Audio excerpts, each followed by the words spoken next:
Hello and welcome to Author in Your Classroom from Platoon. My name is Helen Mully, and the author joining you in your classroom or wherever you're listening for this episode is the writer responsible for a whole shelf's worth of fantastic books, including many I'm sure you'll have heard of. The Goldfish Boy, The Light Jar, The Day I Was Erased, and most recently, The Graveyard Riddle. I think she's simply brilliant, and I'm so thrilled to have her with us today. Welcome to the podcast, Lisa Thompson. Thank you for having me. How exciting. That's my pleasure.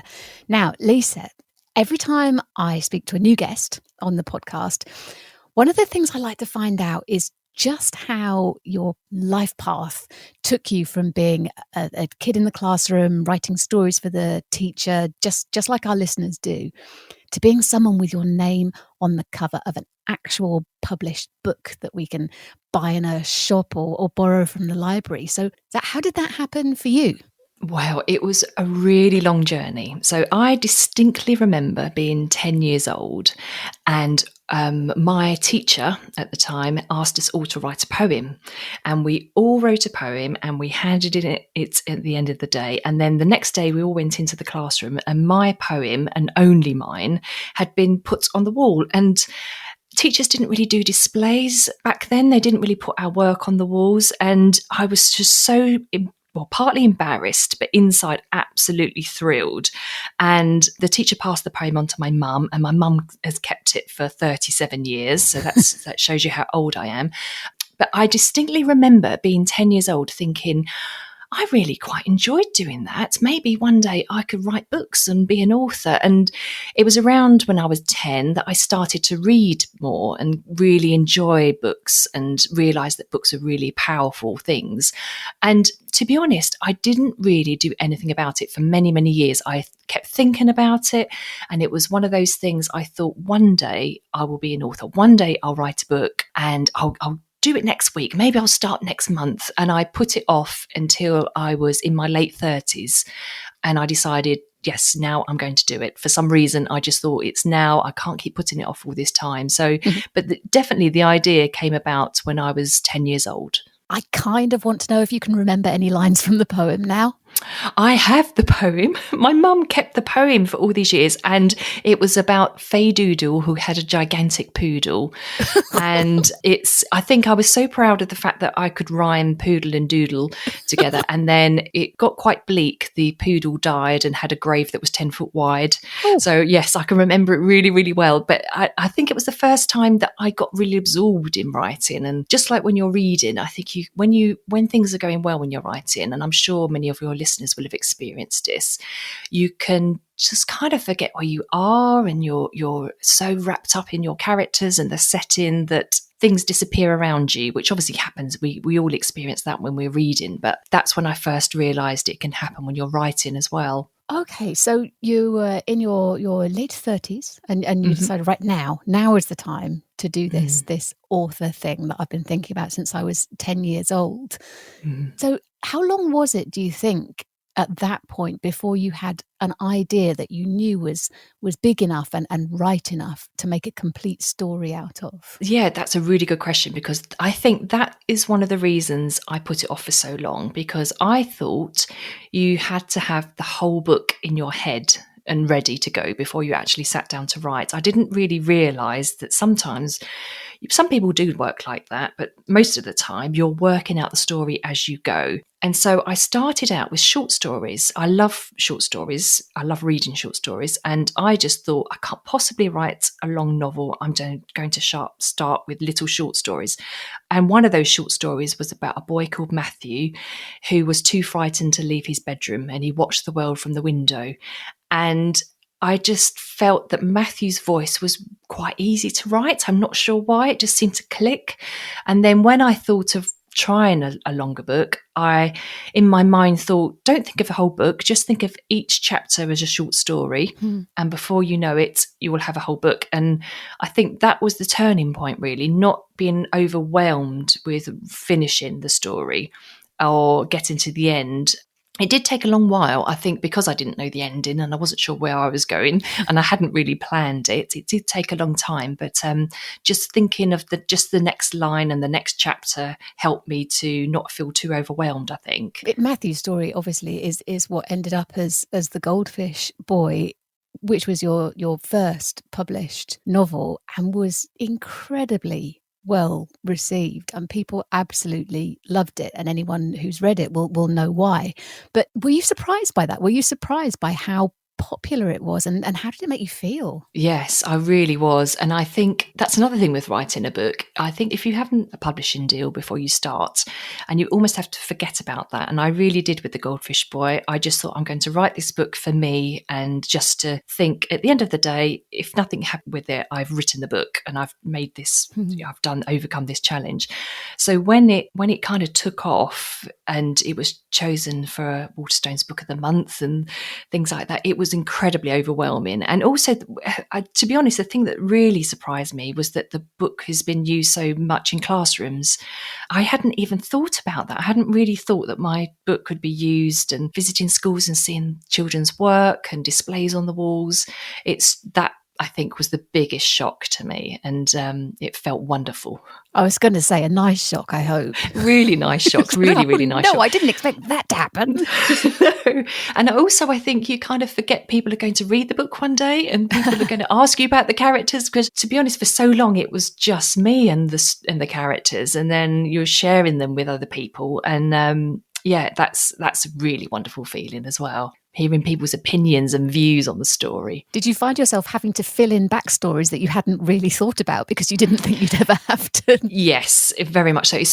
Especially my second book, The Light Jar, there was a chicken in the story, just a kind of a wild chicken, and I often get asked what happened to the chicken after, because I didn't kind of finish, where the chicken ended up. So I had to kind of make up a new story about the chicken and how he lived happily ever after. So yes, I do find, and also just want to know what happens after the story's finished. I get lots of questions. Well, how is Matthew now? And how are the characters now? Which is really interesting. It is, and that's possibly something we might talk about a little more later on, I think, for reasons which will become obvious. Yes. Your books, they're all different from each other in terms of the topics they cover and the places they go, but they do all tend to have something in common, which is a mystery that the protagonist wants to solve or needs to solve or finds themselves having to solve.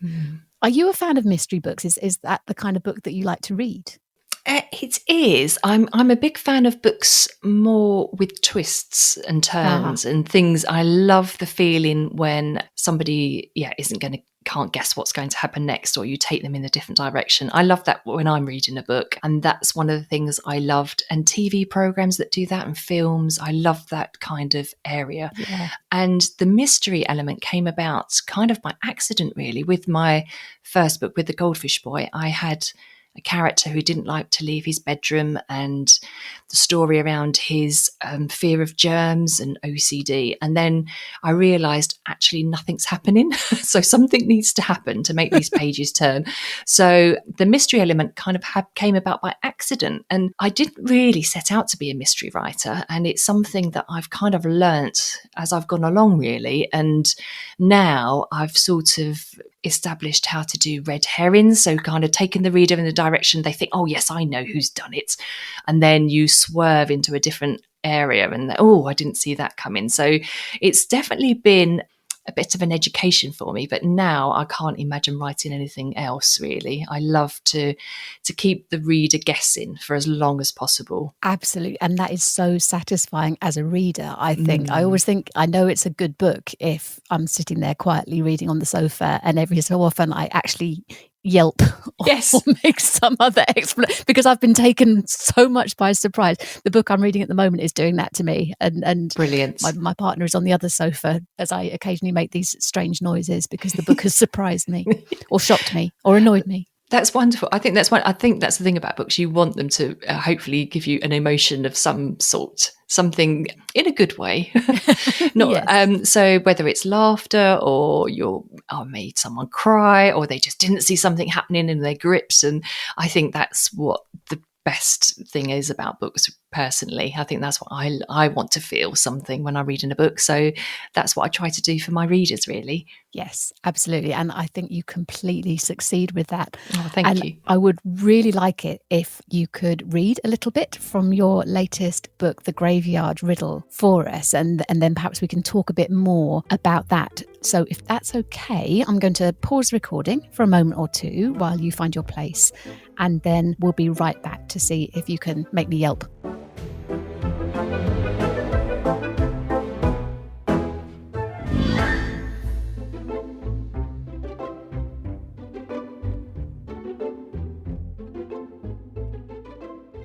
Welcome back to Author in Your Classroom with our guest today, Lisa Thompson. Lisa, you're going to read to us now, thank you very much, from your latest book, The Graveyard Riddle. Before you start, I wonder if you'd mind just explaining a little bit about the plot so far to put readers in the picture. Yes, absolutely. So the Graveyard Riddle is told by Melody Bird, and she was a character from The Goldfish Boy, but this story is all about her. And Melody, as the title kind of suggests, loves visiting the graveyard. She finds it peaceful, she loves the wildlife, and she takes her dog, Frankie, for walks there every single day. And at this point in the story, she's kind of come across a new character who has been hiding out in an old, really tumble down building, which she's discovered is a plague house that dates back to the 16th century.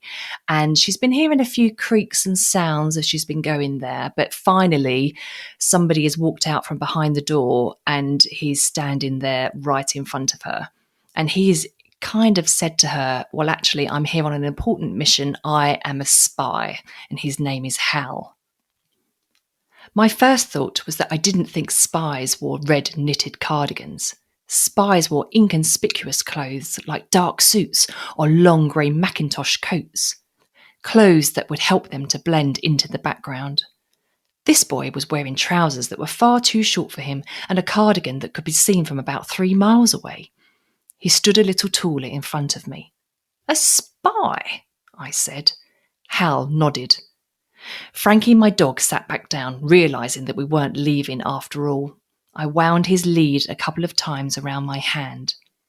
You don't look like a spy, I said cautiously. You look too ordinary. Hal smiled. That's deliberate, of course. Who would suspect me?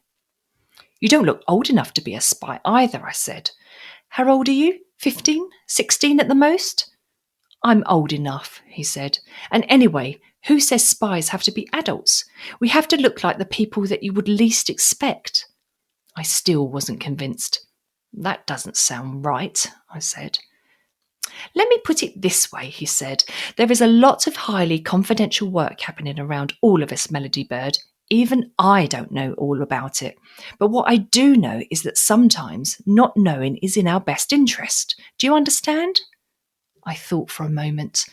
No, not really, I said. Anyway, there can't be much spy work in a graveyard. That's where you're wrong, he said. Follow me. He turned back into the other room. I stood there for a moment, wondering if I should just go home and leave this boy to his strange make-believe world. I was intrigued, though. I followed, keeping Frankie close, and stood in the doorway. Hal was standing by the dirty window. The corners were thick with spiders' webs, and a collection of dead flies lay belly up along the edge of the glass. There he is.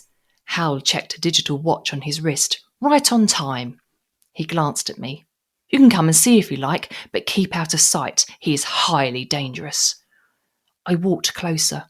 All I could see was the crumbling wall, the tops of the weeds and some of the gravestones. There's no one there, I said quietly. Look closer. He's over there on the right, whispered Hal. I took a few more steps until I was standing right beside him. This time I saw who he was pointing at. Through the gap in the wall and across the weeds, I could see a man. He was standing in front of one of the newer headstones by the main path, sheltering under a red umbrella with his head slightly bowed. That, said Hal, is Martin Stone, one of the most notorious criminals of the 21st century.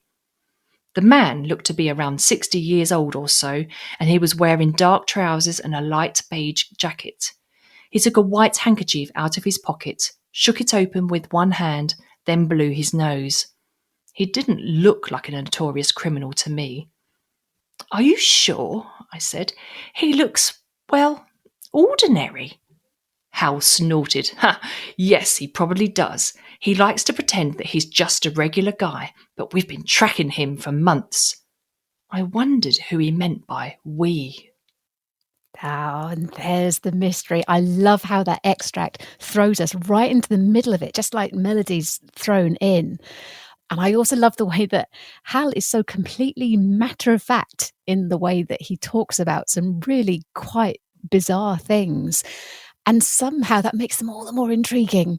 Yes, yes. And I think Melody just loves any kind of different person, I think. And he's so different. And Hal is just, she finds him really enthralling. She's kind of suspicious for a while. He's this guy who he says he is, and is that really a criminal? But she's kind of swept away with Hal's story and the excitement of staking out a criminal. And also the fact that he does magic tricks. Hal has taught himself how to do card tricks and make things disappear, and which I'm a fan of myself. So I think I would love that. I love magic and seeing tricks like that. So I've kind of used that in the story. So yeah, she's swept away with him, really. Yeah, I think it's like being a writer, really. There are some people who are just so good at storytelling that you really don't mind if what they're saying is true or not, because they just tell the story so brilliantly. Yes, I agree, yes. I also think it's interesting, as you mentioned earlier, that you've brought back the characters or some of the characters from The Goldfish Boy for this book, although it's not really what you would call a sequel as such. Is that just because you were missing them, Lisa? Well, when I wrote The Goldfish Boy, I kind of felt there was more stories there. I think the setting really lends itself well to lots of different stories, just like a soap opera, really. So we have a cul-de-sac, a dead-end street with all different neighbours, and they've all kind of got their secrets and their issues and their stories. And I thought, I'm definitely going to go back one day and write Melody's story. She was one of my favourite characters to write in The Goldfish Boy. And it just the time seemed right. And I knew I didn't want to write a sequel. I really wanted to write like a spin-off, or I think my publishers have called it a companion novel. So you don't have to read The Goldfish Boy first. But it was really lovely to go back to a setting that I recognised, to characters that I knew, and then think of something different that could happen to them or around them. So do you think you might go back again?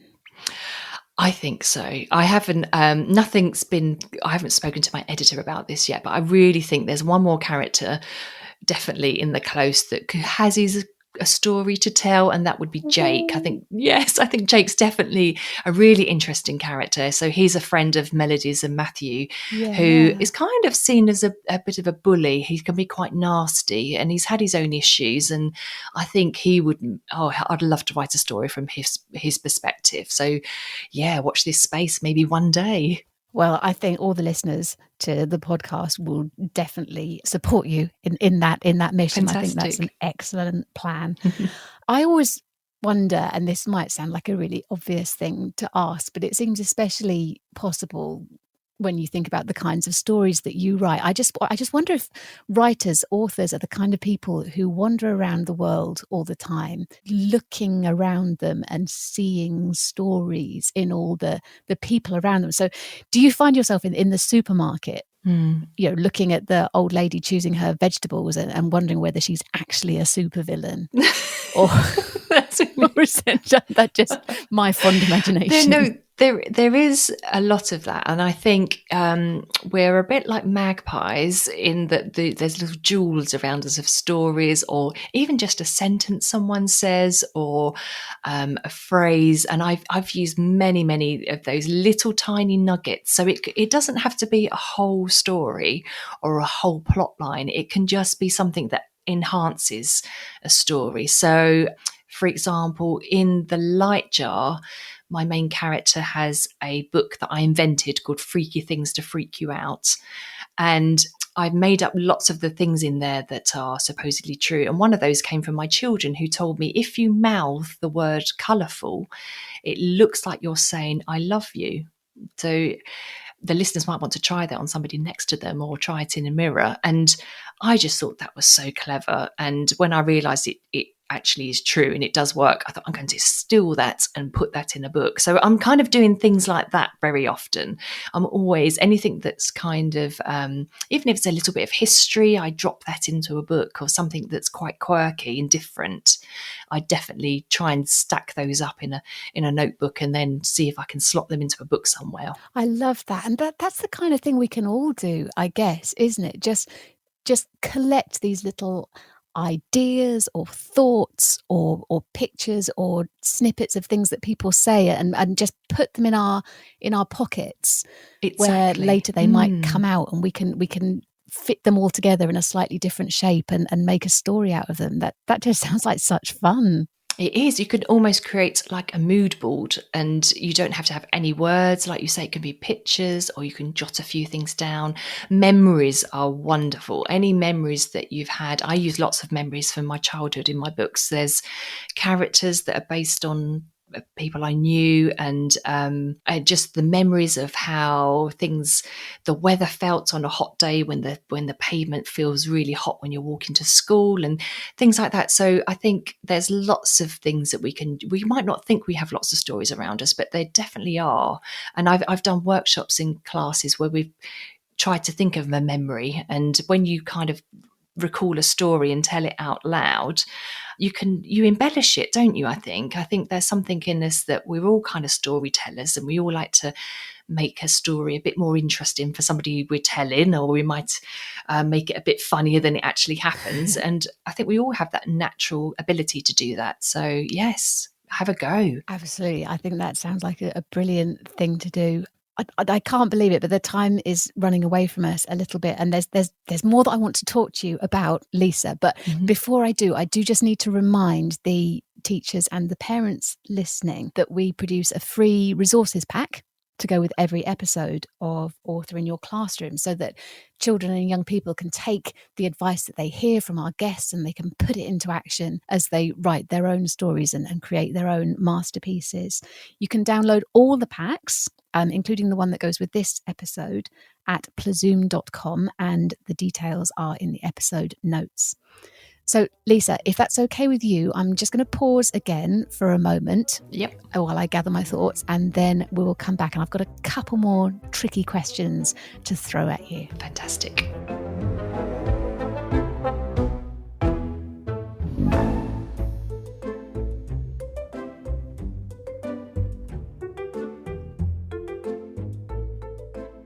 Welcome back to Author in Your Classroom with this episode's special guest, Lisa Thompson. Lisa, I know that our listeners will want me to ask this, so I am going to dive straight in with it in the hope that you will give us a scoop. What are you working on now? What's coming next? Well, I'm working on the first draft of my next novel, and this book will be out next January. So I seem to have ended up with a regular slot in January, so just after Christmas, and I'm in the very, very early stages. There's no title. I can tell you Go on. I think I'm allowed to say it's a boy's perspective and his sister. So it's kind of the boy's telling the story, but there are his sister is around his younger sister, and there is another mystery. I'm being very careful here, aren't I? Because it's so early on in the process of writing, it won't change. I'm pretty sure that bit won't change. But yeah, I'm really enjoying it so far. I always get to a point where it's the hardest thing I've ever done, and I really don't like it. And but at the moment I'm in those early stages of, oh, this is wonderful. I'm really enjoying this. So I'm about 3,000 words in so far. So a long way to go yet. Oh, that does sound exciting though. And I was wondering, you do have a lot of published books under your belt now. And I was wondering if there's anything that you do differently now as a writer from the way that you may have done it when you were coming up with The Goldfish Boy, your first book? Yes, absolutely. So The Goldfish Boy, like I mentioned before, I just started. I didn't plan anything. I just started with the first sentence and kept going. And to be honest, I did get in a real tangle and a real mess. I lost track of what day it was and who lived where on the street. And it took a long, long time, a lot of unpicking. I hadn't worked out, there's a character who goes missing in the story, and I hadn't worked out what had happened to him, even though I was halfway through the book. So it was a real learning curve. I thoroughly enjoyed it in some respects, but I also learnt that it just took far too long. My next few books, I kind of roughly plotted and had a rough idea of what was going to happen. I always write a synopsis because now I have an editor. Between us, it's a sort of mutual decision about what I'm going to write, because they are the people that are going to be publishing this book. They want to make sure that I'm writing something that they want to publish. Yeah. So there's a lots of kind of planning that I wouldn't have done the first time round. But now this book that I'm writing at the moment, for the very first time, I have sort of planned the whole book. So I have chapter breakdowns, and there's lots of parts of the book that I've still put, not sure what's going to happen here, not sure what's going to happen there, but I have an overall book planned on paper, ready to go. So it's kind of not a job that I enjoy doing. So I don't enjoy that, but I do feel like it will probably be easier to write because of that. One of those jobs that it's good to have done, even if it's not much fun to do. Exactly. And I know lots of authors plan and plot their novels, and I don't know any of them who actually enjoy it. So I think I'm quite, I think that's quite normal, really. Well, that's useful to know. And during that time, if you had to pick out the one piece of advice that you'd been given that was the most useful to you, could you do that? Oh, I know that's a tricky one. Sorry, it is. I've so many.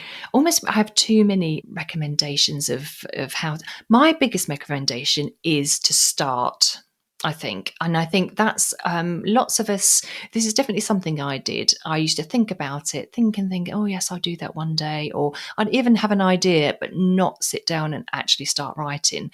And I do see it a lot with writers who kind of too frightened to start putting the words on the page in case it doesn't sound right. But you must learn that writing is all about editing. So don't fear putting those words down, because you can make them better, you can change it, and we all change. My first drafts of my books are awful, and it's just the editing that makes them readable. And I think all other authors would agree as well. So start. Don't be too frightened to start. Get something down on the page. That's really good advice. We're nearly at the end of our time, Lisa, but there was something else I wanted to try with you, which I thought might be fun. Mm-hmm. It's a bit of a thought experiment. I want you to imagine that you are the host of Author in Your Classroom. It's your podcast. And for your next guest, you can have absolutely any author from any period in history to speak to you for half an hour about their books and about their writing. But you're only allowed to choose one. Oh. Who are you going to choose? I would choose Julia Donaldson. Oh, the Gruffalo. And I think I was introduced to her with my children, reading her books. And The Snail and the Whale is one of my all-time favourite books of forever. I just think it's wonderful. And I have tried to write a short picture book before, and it's the hardest thing to do. And I would just love to talk to her about how she works and how she works with the illustrator Axel. I can't pronounce his surname. Axel Scheffer. Just to find out how they work as a team. And yes, I think she would be my choice. Okay, well, I will make a note of that. This is my new method for working out which guests I need to get on the podcast for future episodes. Yes. So I have more. I'm thinking of all the other authors that I know and love so well, and like Anjali Ralph, and she'd be a wonderful guest as well. The endless stream of people. The Boy in the Classroom to speak to about the books that we love. Yeah. Mm. Well, that's just about it for us, I think, Lisa. And I will see what I can do. It's been such a joy talking to you today. On behalf of all our listeners, can I please say a huge thank you for being today's author in your classroom. Oh, thank you. And thank you everyone for listening. It's been an absolute pleasure. We'll be back soon with another guest. See you soon.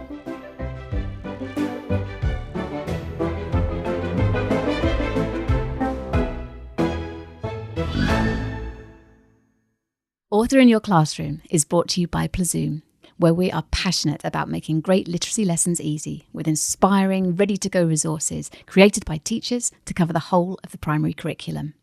So, whether you're a teacher desperate for SATs revision that pupils will actually enjoy, a parent just as baffled by fronted adverbials as your child, or anyone looking for fun ways to keep children reading and writing during the summer holidays, we've got hundreds of brilliant ideas to explore. Take a look for yourself at plzoom.com, where you can sign up to our newsletter and be the first to find out about our special offers and the new resources that are added to the site every single week. Every episode of Author in Your Classroom is packed with writing advice and inspiration from some of the world's best-loved children's writers. Plus, there are free activities and worksheets based on each author's work to spark children's imagination on plzoom.com. Just check the episode notes for links and more. You can subscribe for free wherever you get your podcasts.